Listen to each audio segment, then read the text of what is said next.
Hi, I'm Marlon Zanotelli. I'm GBS.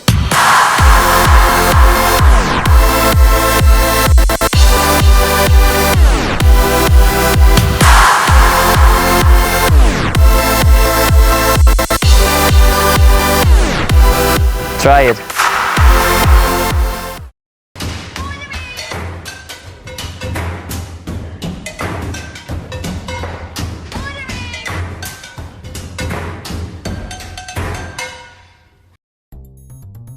Entraîneur de saut d'obstacle réputé, Claude Castex a formé de nombreux cavaliers en France et à l'étranger. Avec la complicité de Cabard-Desmonceaux, il a emmené sa fille Ninon sur la plus haute marche du podium des championnats d'Europe poney. À quelques jours du grand rendez-vous de La Motte-Beuvron, où il coachera une vingtaine de jeunes cavaliers, nous le retrouvons dans ses écuries de Beauclerc, à proximité de Saint-Lô. Allez. Bonjour Claude. Bonjour Marine. Bonjour Ninon. Je te fais la bise. Bon, merci de m'accueillir dans tes écuries. Avec plaisir. Donc ça fait combien de temps que tu es installé ici, Claude? Alors nous, ça fait 3 ans qu'on est arrivé ici, dans les écuries de monsieur et madame Swed. La propriété leur appartient et nous, on est en gestion sur les écuries, essentiellement sur les écuries. D'accord. Voilà. C'est une super structure. Oui, une structure qui a évolué au fur et à mesure. Voilà, au départ, c'est une écurie de trotteurs. Donc il y avait 8 box et une piste. Et puis Toujours maintenant, utile. voilà. Oui, toujours utile, ouais, pour les trot. Et puis maintenant, il y a un manège, une carrière. On est arrivé à 27 box et un marcheur. Enfin bon, il y a tout ce qu'il faut. Tout ce qu'il faut pour bien travailler, ouais. Et ici, vous travaillez en famille. Il y a Ninon évidemment, mais aussi ta femme. Voilà, qui est aux écuries et qui fait toute la comptabilité, tous les papiers, et qui surtout est là quand nous on n'est pas là, quand on est parti en concours, et qui gère le truc quand on est parti. Voilà. Oui, tu habites sur place? On habite sur place. Ok. On va déjeuner alors? On y va. Je te pose la suis. selle et Ça on y va. marche. Vas-y, rentre. Merci bien. Ça sent bon, Elodie. Oui, hein? Ouais. Bonne saucisse de Belgrade. Super. Voilà, c'est de la saucisse locale, enfin c'est juste à côté, une petite charcuterie qui fait ça, et une saucisse qui est très réputée. Et que vous pouvez cuire à la cheminée, c'est super ça. Ouais. Génial. On en amène assez souvent en concours aussi, voilà, quand on reste plusieurs jours, barbecue avec les copains. Donc tu es réputé pour la saucisse de Belleval. Ouais, Dans le milieu équestre. Dans le milieu équestre, dans le milieu poney surtout.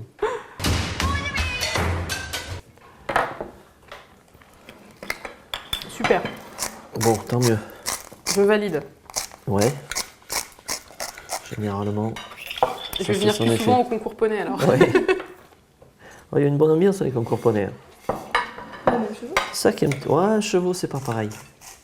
C'est vrai? Ouais. C'est différent les concours chevaux. Concours poney, il y a quand même une bonne ambiance, même entre les gamins. Bon, c'est encore le monde de l'adolescence, donc. C'est quelque chose que tu as découvert avec Ninon finalement. Ben non, avec Guillaume d'abord. Parce qu'avec Guillaume, on a frôlé les championnats d'Europe. Battilla. Avec Guillaume Battilla, oui. Mhm. On a frôlé les championnats d'Europe. On avait déjà une sacrée équipe poney hein, à l'époque. Donc avec les 3 enfants Battilla, parce que l'aîné, il montait pas lui. Enfin, il montait pas poney, il montait déjà à cheval. Mhm. Sinon, Mélanie, Guillaume et Audrey. Et puis voilà, on avait une écurie de propriétaires avec bien 50% de poney quand même. Mhm. Donc voilà, on faisait déjà le Motte-Beuvron, on dormait à Center Park, enfin bon, c'était déjà les grosses épopées. Hein. Donc Guillaume Battilla finalement c'est le premier élève que tu as eu, c'est le premier d'une longue série j'ai envie de dire. Oui, c'est vrai. Enfin, c'est celui qui a été allé le plus haut. Après, j'avais enseigné avant, mais ouais, c'est Guillaume qui m'a mené vers le haut niveau, oui. Ouais, D'accord. tout à fait. Et tu as toujours des liens avec Guillaume, vous êtes toujours Ah oui, proches? avec Guillaume beaucoup, ouais. Avec Guillaume, très très proche de Guillaume, oui. D'ailleurs je crois que le cheval que Ninon cheval, ouais. monte Le cheval est un comment ancien Guillaume, cheval de ouais, Guillaume. Ouais, c'est lui qui nous l'a confié, ouais, tout à fait. Quelle relation tu entretiens avec lui? Journalière au téléphone. Mmh. Ouais. Puis on a pas mal travaillé ensemble après. On est notamment partis en Italie tous les deux, voilà, dans une écurie à Castelforte. Et puis voilà, non, sinon, dès qu'il vient au vert pour la tournée des grêlons, il dort là, enfin. Donc c'est pas une relation que professionnelle? Non, je sens. c'est pas une relation que professionnelle, non, tout à fait. Comment tu le considères? Fils spirituel, allez, ouais, il va hurler, mais oui. Pourquoi? Il va se vexer? Ouais, parce que c'est le roi du temps dépassé et que Ninon est aussi la reine du temps dépassé, et donc je dois y être pour quelque chose. J'aime bien les parcours bien construit, bien fait. On a rarement gagné, même Ninon n'a jamais gagné une épreuve de vitesse. Même les cavaliers que j'ai là aujourd'hui, on est très mauvais au barrage et très mauvais dans les épreuves de vitesse. On Ouais. gagnait beaucoup. Ouais, peut-être. Tu vas fâcher ta fille. peut-être. Ouais. Je me souviens pas trop, mais bon. Avec Cavard la dernière année. Oui, la dernière année peut-être, ouais. C'est vrai qu'on s'était lâché un peu. Est-ce que, avec Ninon comme avec Guillaume, est-ce que tu appliques une certaine méthode? Est-ce qu'il y a la méthode Claude Castex? Je sais pas si c'est la méthode de Claude Castex, oui, mais j'ai un fil conducteur ouais, qui est le travail sur le plat, qui est le parcours bien fait, bien construit, les reconnaissances précises, un parcours. On laisse peu de place à l'à peu près, quoi. Voilà, voire même un petit peu trop. Parce que je pense que les cavaliers, je les formate un petit peu trop, quoi. Ah oui. Voilà, je laisse pas trop je laisse pas trop de place au feeling, peut-être pas assez. Avec du recul, je me rends compte que voilà, Ninon, si je suis pas à côté d'elle, elle est un peu perdue, quoi. Dans les recos, elle manque d'autonomie, voilà, tout à fait. Peut-être je leur laisse pas assez d'autonomie, peut-être, ouais. D'accord. Comment est-ce que tu vis le fait d'être et père et coach? Moi, je fais abstraction de ça quand je suis avec elle en concours. Je suis plus le père, je deviens le coach. Après, je redeviens le père quand elle rentre en piste. Où là, la pression monte et voilà, et c'est un peu plus compliqué à gérer. Mais après, dans le travail de tous les jours, non, je pense que je fais abstraction de ça. Ça redevient Ninon la cavalière. Et après, voilà, ouais. Dès que la cloche sonne, le papa redevient papa et ça devient compliqué. Ouais. Bon, Ninon qui est avec nous nous a parlé un petit peu de cette relation aussi que vous entretenez, à la fois coach et à la fois père-fille. On va l'écouter, c'est notre cerise sur le gâteau.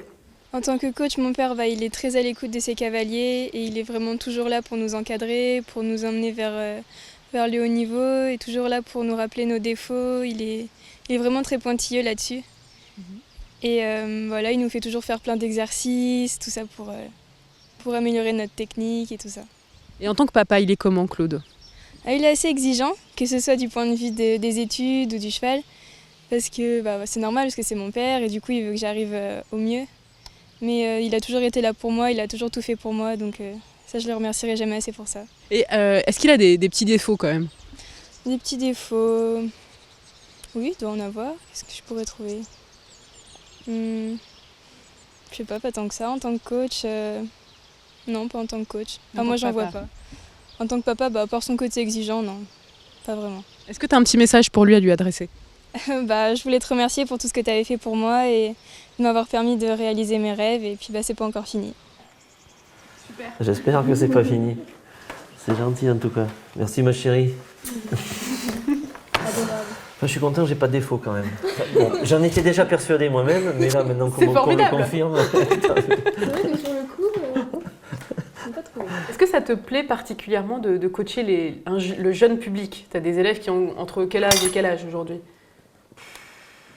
Le plus petit, c'est qui? C'est Romane. Elle doit avoir 10 ans. Entre 10 et la plus âgée aujourd'hui, c'est Ninon, qui va avoir 18.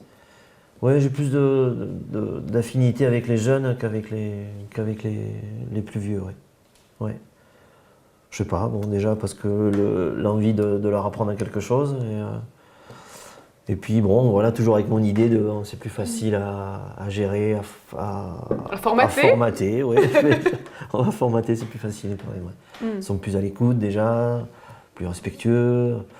Les adultes, il y a toujours quelque chose qui ne va pas, ils ont toujours quelque chose à dire, à rajouter. Avec les enfants, c'est quand même plus facile. Ouais.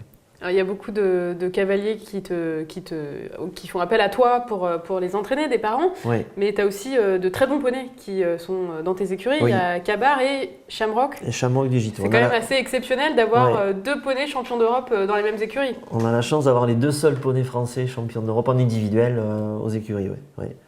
Et comment ça se fait qu'on t'a confié ces poneys? Est-ce qu'on te les confie déjà à toi ou est-ce qu'on les Cavard, c'est une histoire de rencontre, une histoire de hasard. Voilà. Un dimanche après-midi, on était à la maison, on ne faisait pas grand-chose. On a reçu un coup de téléphone d'un ami qui connaissait un éleveur qui avait un poney, qui était en fin de carrière de cycle classique et donc il cherchait un cavalier pour la continuité, quoi. Donc on a été l'essayer et puis c'était Cavard, donc on ne connaissait pas. On a été l'essayer, s'est bien passé et puis voilà. On a attendu 3 mois avant que M. Magdelaine veuille bien nous donner le résultat de sa réflexion. Et il nous a amené Cabar au mois de décembre, je crois que c'était. Voilà. Et Shamrock? Et Shamrock, c'est un achat. C'est un gamin des écuries qui l'a acheté. D'accord. Voilà, on s'est trouvé là au bon moment, pareil, parce que tout le monde le voulait, mais moi j'avais travaillé déjà pas mal avant avec son propriétaire. Enfin, travaillé, je veux dire, pour l'achat, quoi. Je l'avais travaillé au corps et je ne l'ai pas lâché. Et on l'avait acheté avant de partir aux Europes, en fait. D'accord. Donc, voilà. On a eu peur qu'il change d'avis au moment de la remise des prix, mais non, il a tenu parole et l'affaire s'est faite quand même. D'accord. Ouais. Alors, ces 2 poneys vont partir au championnat de France. Oui. Qu'est-ce que tu penses de cet événement pour préparer ensuite les Europes, qui sont quand même un peu le Graal pour tout cavalier poney? Bah, de toute façon, c'est le passage obligé. Voilà, on sort d'une période de concours internationaux, mais le championnat de France reste quand même l'étape définitive pour la sélection. Il ne faut pas se rater. Pas la peine de gagner, mais il ne faut pas se rater. Et puis, il y a toujours des bonnes surprises, quoi, des poneys qui ne font pas partie du circuit international et qui arrivent à se faufiler, on l'a vu déjà. Et toi qui viens du milieu chevaux, quel regard tu portes sur un événement comme l'Open Generali?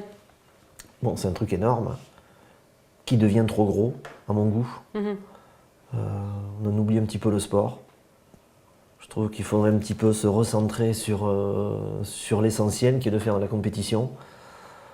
Ça prend des proportions énormes, tant en quantité en nombre de championnats, nombre de champions. Il y a du monde partout. Enfin, c'est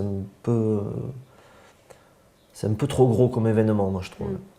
Aujourd'hui, maintenant, pour préparer les championnats d'Europe, c'est vraiment la fin d'un super circuit, parce que le circuit poney, notre circuit poney français est envié de tous les pays d'Europe, parce que c'est vraiment un circuit qui fonctionne à merveille. Il n'y a qu'à voir les résultats qu'on a en internationaux et dans les divers championnats d'Europe.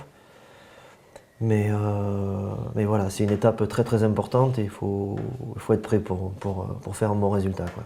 Cabar remet son titre en jeu là, pour la 3e année consécutive. Il peut faire le triplé. 3 fois champion de France d'affilée, ça serait quand même exceptionnel. Ce serait un beau trophée. Oui. Bon, bah, merci beaucoup de m'avoir accueilli. Avec plaisir. Merci Elodie d'avoir cuisiné pour moi. Merci Ninon. Merci à vous. Je vous souhaite beaucoup de bonheur pour les événements à suivre et puis on vous suivra évidemment ça sur les pros. Merci beaucoup. Merci à vous bientôt. et on vous donne le menu du jour préparé par Elodie.